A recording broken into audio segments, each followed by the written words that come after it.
গোপালগঞ্জ, বৃহত্তর গোপালগঞ্জ, সেখানকার মানুষ আওয়ামী লীগের পক্ষে এখনও যেভাবে দাঁড়িয়ে আছে, এটা কিন্তু বিএনপির পতনের পর ফেনীতে হয়নি। এই ঘটনা কিন্তু বিএনপির পতনের পর বগুড়াতে হয়নি, যেটা গোপালগঞ্জ এখনও দাঁড়িয়ে আছে। এবং একটা ব্যাপার এখানে অনেকে বলার চেষ্টা করছেন যে শেখ হাসিনা যদি সেই ভারতে না পালিয়ে তিনি যদি গোপালগঞ্জে চলে যেতেন, তাহলে গোপালগঞ্জ, তারপর গোপালগঞ্জের পরে আপনার ধরেন শরীয়তপুর, মাদারীপুর,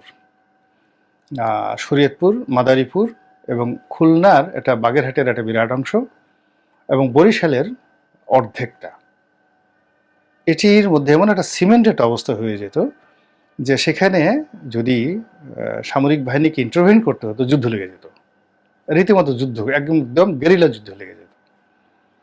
তো শেখ হাসিনা সিদ্ধান্ত নিতে পারেননি। যদি সিদ্ধান্ত নিয়ে তিনি বাংলাদেশে থেকে যেতেন, ইতিহাস কিন্তু ভিন্ন হয়ে যেত। এখন সেই সম্ভাবনাটা যে নাই, সেই সম্ভাবনাটা যে আগামী দিনগুলোতে ঘটবে না এরকম ঘটনা, তাও কিন্তু বলা যাচ্ছে না। এটা হলো অঞ্চল ভেদে। এর বাইরে যদি রাজনৈতিকভাবে আপনি চিন্তা করেন, তাহলে এখনও বৃহত্তর ফরিদপুর, বৃহত্তর